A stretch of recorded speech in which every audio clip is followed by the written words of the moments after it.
Shout outs to the good people down at Independent Dope. All right, welcome to Independent Dope Live. Montez Parker II.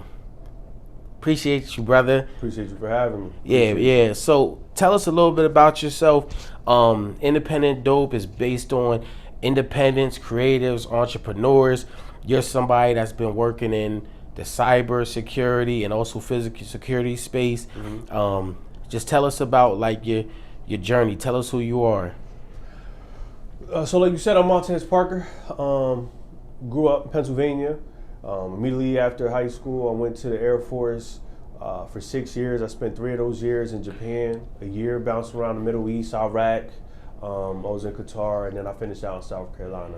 When I was in the Air Force, I was a military police officer. I was a security expert. But I did get bumped over into really the information security, access management role almost 10 years ago at this point.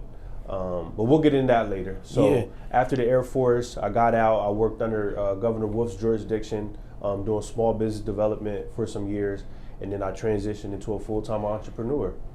That's dope. That's what's up. Yeah. So, what made you even get into the armed forces in general? Because a lot of people are hesitant to join the army, because it can get real. Yeah.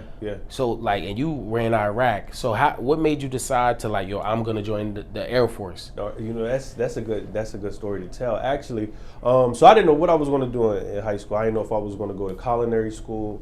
I didn't know what I was going to do. So I had just took the ASVAB because some friends wanted to take it, and I didn't know what I scored. So we were all going to go into the Marines. Fast forward, it's about time to graduate. They all backed out and didn't go, and Air Force recruiter came. I saw, the money and the opportunity.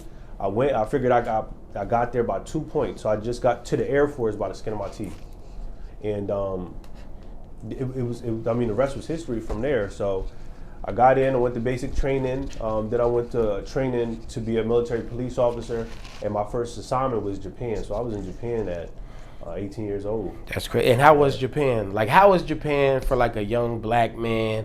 Because I know you stuck out like a sore thumb. Yeah. How was that? It was liberating. That's the first thing I'll say. It was. I want to say that was. It was the best thing for me, especially being 18 from York, inner city. I'm in a whole nother country. Yes, I'm black, but it wasn't an issue that I was black. Okay. So I had that opportunity just to be a person. You know what I mean? Not to have to feel like I'm coming from behind. So you felt like race wasn't really an issue there? I don't feel like race was an issue. Okay. And that's interesting because a lot of times I think, and it could be a false narrative, because of how it is in America, we think it's that way everywhere. Yep. And especially if you're around a bunch of, probably Asians, you stick out. So I would assume that, it could come with maybe a negative effect. Yeah. But you felt like it was love? I felt like it was love. It really was. And then it also helped me see the global perspective of economics, 1, and 2, realize that United States is only maybe 5 to 7% of the global population. Yeah. You know what I mean? So traveling really opens you up, and I think that gave me the permission to just strive for great and want to be great and not measure myself to anything else. Yeah, they say a lot of times Americans, we think everything is about us. Yeah. You know what I'm saying? Because like you said, it's a small percentage of the full globe, but we feel like everything is set. Because a lot of the world is centered around the United States, but so how was that, even as far as being a soldier? Did you walk around in uniform? Did you? When I was working, you know what I mean? I walked around in uniform. When you're off, so when you're on base in another country, it's like its own city, you know what I mean? Right. So when you're working, but when you're off, you're just individual in Japan, you know what I mean? So I just enjoyed Japan. Went to different places, went to different waterfalls. I did everything that you could do in Japan. I visited Tokyo, the mountains, the islands, and everything. Nice. Yeah. So then, when did you transition to Iraq, or did you go anywhere in between that? So when I was in Japan, I did do flyaway security. Okay. Then I was promoted to oversee defense biometric identification system, and that's where I was over access management and critical information to top secret and secret sectors. Okay. Right. after 3 years, I transitioned to South Carolina, and that was a mobility base. So Massawa was a fighter wing base, right? Okay. When I was in South Carolina, it was a mobility, so it was all about logistics globally, and that's when I got my assignment to go to Iraq. Okay, and how was it in Iraq? So because I'm not going to the Middle East. I'm not. Yeah. So that's absolutely. I think I told you off camera. It's absolutely not on my list. Yeah. Especially Iraq. Yeah. Like, what is that like? Man, it was. So we had a pretty interesting deployment because we went to a Marine camp. We weren't even at a base, and it was a bear base. So we were actually building it up. Okay. That's where I got a wealth of knowledge at, because when we went there was no security. We established the security. We established the measures. But we were first boots on ground after the Great Withdrawal 2008. So we went in at like 15. So it was, it was a place to be. Now, when I came back from Iraq, we stopped at Qatar, which is like the UAE. Okay. And that's when I realized that Qatar was the richest place per capita. And I'm like, well, I always thought it would be the United States. But there are other places that have so much wealth. And, I was able to realize that just moving around the globe. Technologically, was it equivalent to over here? So where I was at, no. But when you got places like, Dubai and stuff like that, they're actually more advanced. There's places where technology is more advanced than what we have. That's crazy. Yeah. I think that's often the reputation with Japan, their technology and just everything is. They always say, Japan's living in the future. So, where would you say like your passion for security came? Good. So, that definitely came when I was learning security. So, of course, growing up, there was a certain stigma, whether it was on police or security, right? Right. It wasn't too positive, it wasn't too trustworthy. When I was in Japan, there was two things that I did that really made me love security. One, we found a lost child, right? It might have been like 19, 20. It was, I think it was like a 4-year-old that was lost. Wow. In Japan, and we were able to find her. So, you know what I mean, to make that mother happy like that. Was she lost or kidnapped? She was lost. She wasn't kidnapped. Okay. She was lost, and she was a distance away. Crazy. Yeah, she wasn't kidnapped. So that was one that kind of gave me that pride into the security background. And then once I had an advanced promotion, and I was commanding and controlling a unit, basically, or a team, and to oversee about 4,000 individuals' safety. I saw the complexity of security, and I fell in love with the industry from there.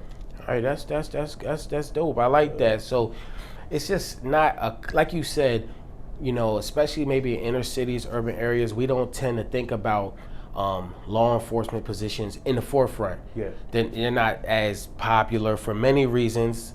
Some legitimate, some exaggerated, but either way, it's not the industry to go to. So you found it, you fell in love with it, and you liking what you do is one thing, but deciding to make your life around it is another thing. Yeah. So when did you decide, did you already know basically when you came home that you were going to jump into this field? When I was in Iraq in 15, I was saving all my money. Only thing I would order if I was there, or from there on, when I was in the Middle East, no matter where I was, because I was in a lot of different locations, I would try to Amazon books. I would try to get them to me, so I was learning business then. When I got out in 17, I started, yes, to answer your question, yes, I started business right away. It took me a while to really get a grip of understanding business and security from an executive level, though. Yeah, okay. Yeah, that's important. And I like what you said, you immediately started investing in it, buying the literature and getting to the information. We're definitely more than waist deep in the information era. Information is so accessible, but people tend to not attempt to access it. Yep. But you having that initiative is really important. And I think for a lot of up and coming business owners, independents, or people that even want to work in an executive level, it's you have to know, you have to go get it.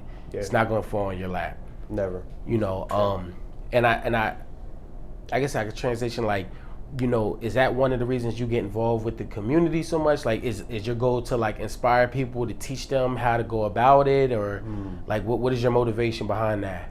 So I would say two things. One, when I saw how the security industry, cyber or the physical, but definitely cyber could really build wealth, that's when I was like, okay, I want to create an academy to introduce young inner city youth, young adults really, to the cybersecurity industry. Okay.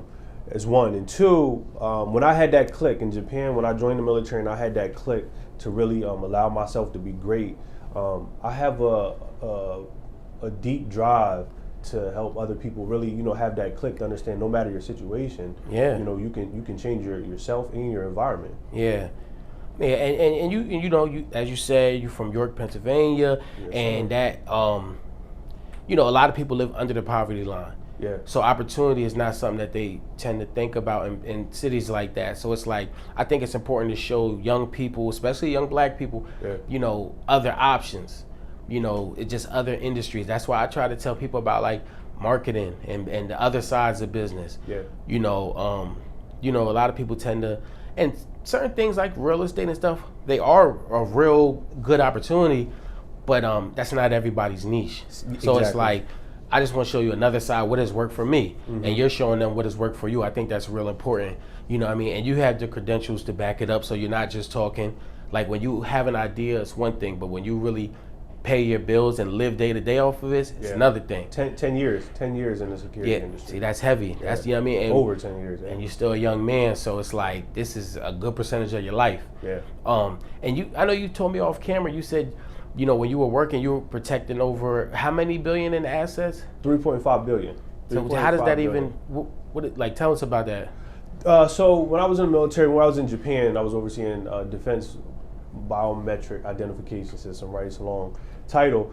We had to know what assets that we had under us, right? Whether it was jets, planes, right. Whether it was secret sectors and spaces, whether it was actual funds, whether there were funds being transported.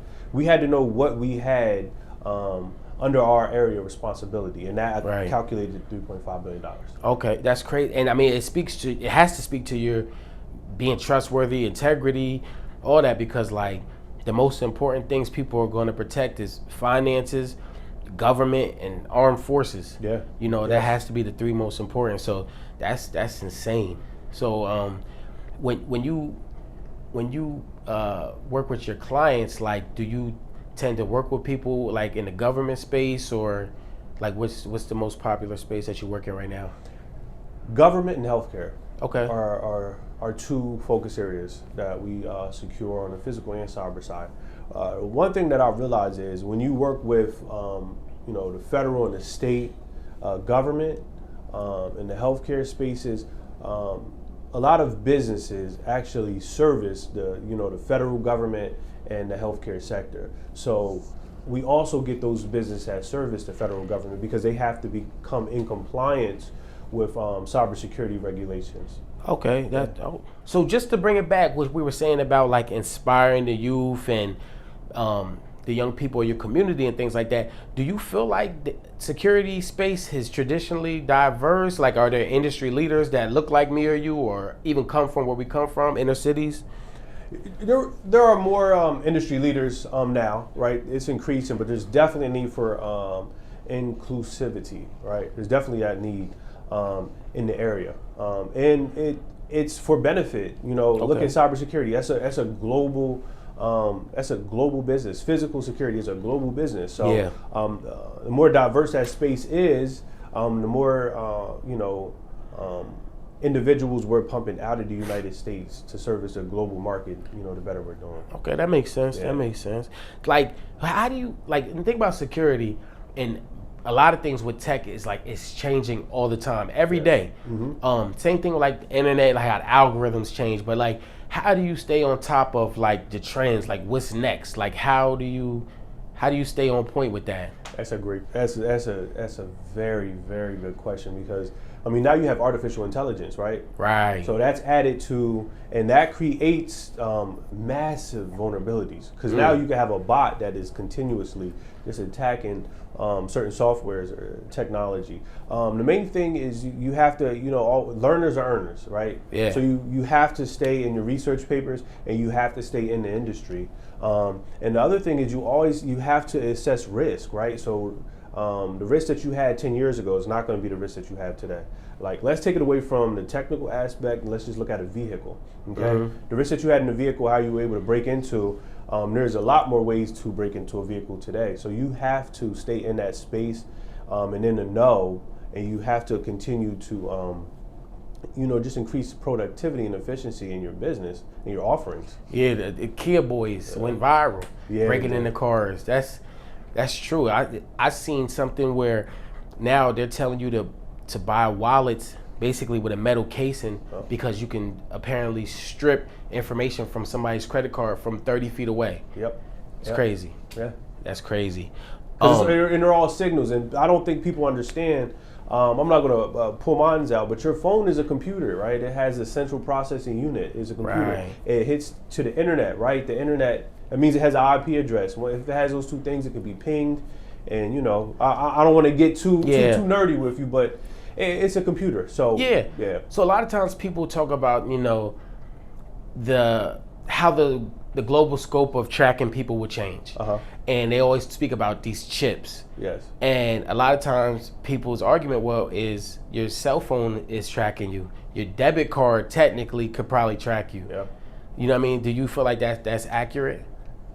It's true. It's true. And it can definitely track you. Your phone can track you. We know that. I think everyone knows that, even when it's off. But the larger problem is this thing that's tracking you is also compiling information and data on you, right? So I want to say, I don't have a good number, but a vast majority of individuals do not know where their data is stored. If you don't know where it's stored, I would go as far as to say almost 100%. Yeah. It has to be over 99.9. Yeah. And like you said, it's storing.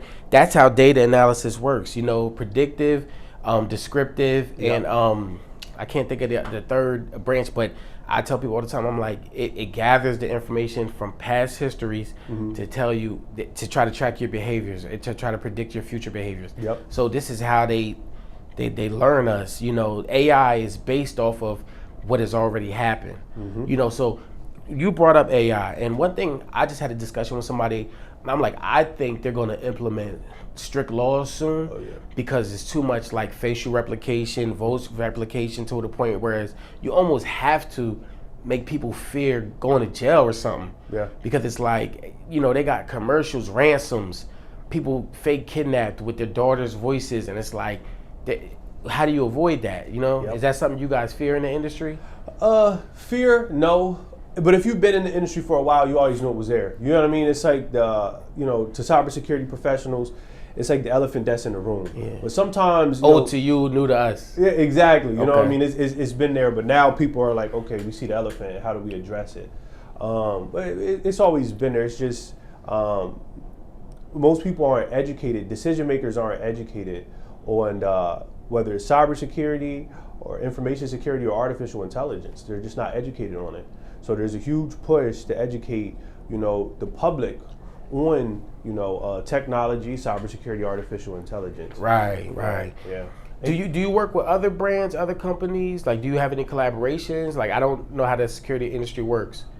I do have collaborations. I have some very good partners on the cyber security side that we work with that are very, I work for large companies, Fortune 500 companies, Ivy League colleges that I work alongside. I don't want to give too many names out, but I have some heavy hitters. Okay. Yeah.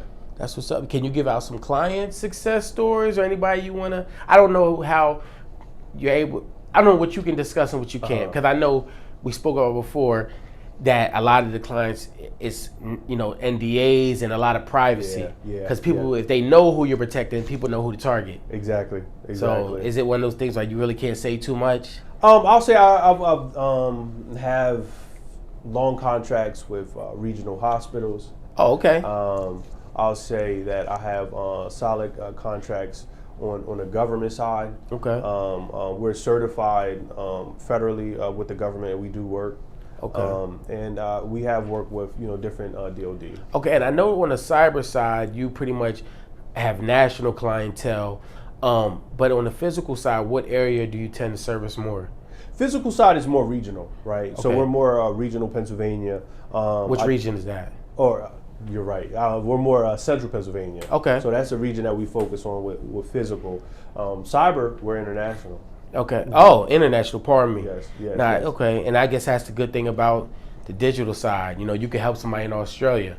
Like that's because you have emerging countries, right? Right. So the cybersecurity in the United States is secure, but other countries like Costa Rica has a huge push to secure their cybersecurity. How do you stay so intentional? Like, what's your work process? Research, right? So the first thing I'll say is you have to know what market you're in, okay? So a lot of people will try to service every sector in every market. I think you're working backwards when you do that. 100%. Especially when you're trying to be a subject matter expert, okay? So in the cybersecurity, we focus on securing government entities and healthcare. Those are two things that we focus on. So every day I'm reading research papers on what's going on. Yeah. But I'm also in the actual field. Yep. So if something's happening, I know about it, okay? One thing that I do is every month I look at my client base, and then I look at potential clients. And I'll look at the top 20 threats in that sector or to that exact business. And then I'll look at their day-to-day habits in their organization that would cause one of those threats to penetrate their system. Okay. And right there, I just analyze risk, and now I can sit down with their CEO and create a strategy. Yeah, I think risk assessment is something that is not discussed enough in business, no matter the industry. Yes.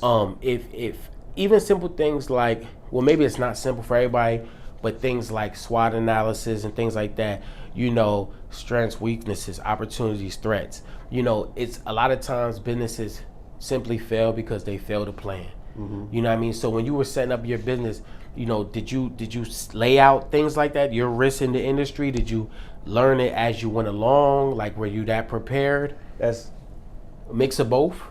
I love that question because when I was in Japan, there was a point we had a rough security forces unit, and we had a new commander come in, and he was focused on the customer. So he was like, look at everyone like a customer. At this time, you got police officers that are like, what? These people aren't customers, So it was a change in mindset. And then that next year, we became outstanding. We won the Outstanding Team Award for the Air Force because we had that mindset of focusing on the customer. So I say that to say, when I went into business, I kept that mindset of focusing on the customer. And when you focus on the customer, you really have to think like a business executive. Right. Okay. So a lot of security professionals, whether they're cybersecurity or physical, they're just thinking about safety. They're thinking about security. They're not attacking it from a business executive position as well. They don't have that executive hat on, and that's what makes businesses run away from security. Yeah. And that's a key approach. Is that if I'm going in with a cybersecurity client, right? I'm gonna of course assess their risk. I'm gonna show the risk to them, but then I'm also gonna give them a cost benefit analysis. That's smart. And you said something important. You said a lot of people may avoid security. Some people feel like it may be a luxury, not a necessity. How do you feel like when people approach it with that mind frame? Like, you're not trying to like sell them. This is something that they really need on all levels. So what do you like say to somebody who feels like we'll be all right? That happens a lot. Now, when you're dealing with government entities, when you're dealing with individuals that take their business serious, you usually don't run into those problems. Okay, that's true. Because security is a compliance issue, right? Physical security, if you need to be more comfortable and safe, You just have to face the reality that you need security. Yep. So those are the individuals that seek out our business. Now, what I think is a big thing on our end is to really understand their business and their sector and what they need secured, and not really overcharge them. A lot of security individuals will come in and cybersecurity. They'll come in and put everything they need. They'll slow up their systems and they'll really compromise their efficiency because they're not understanding the business aspect of it. Okay. So basically, you mean like it's not a money grab. It's not a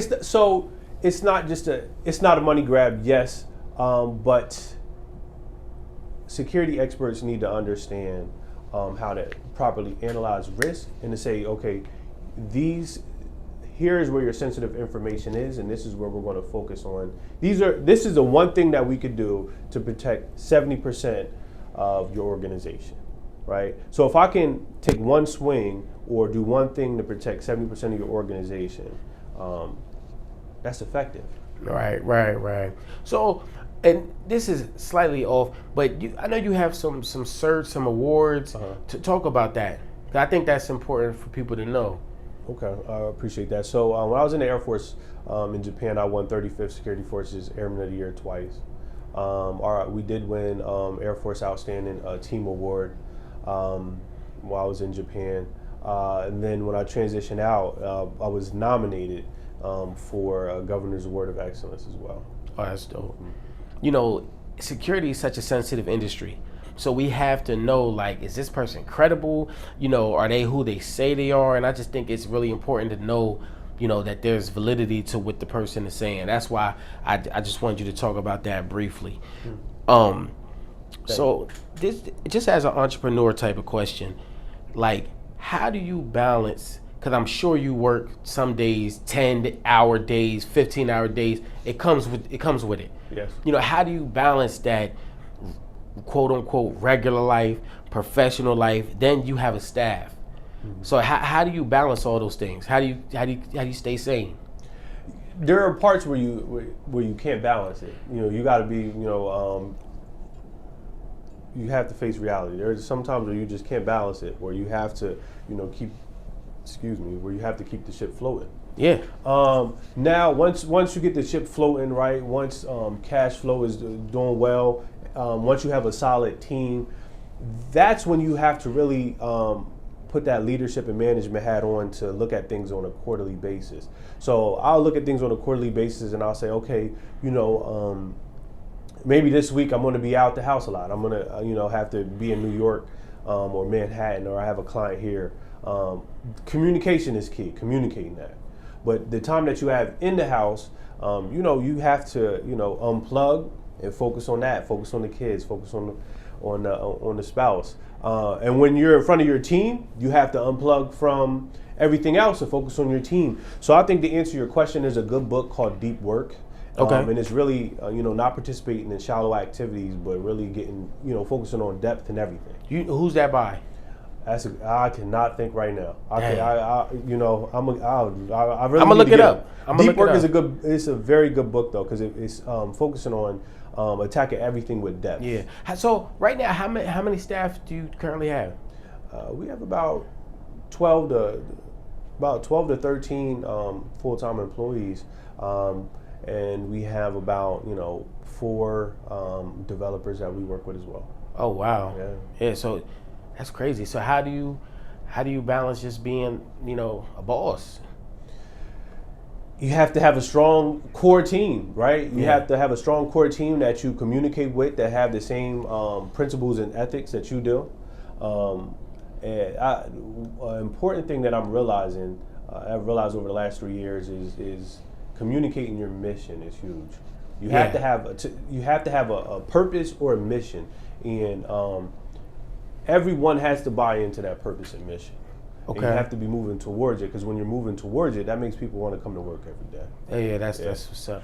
All right, so if I could ask 2 pieces of advice for somebody who's a young security professional or somebody who's thinking about maybe going into the field, what free game?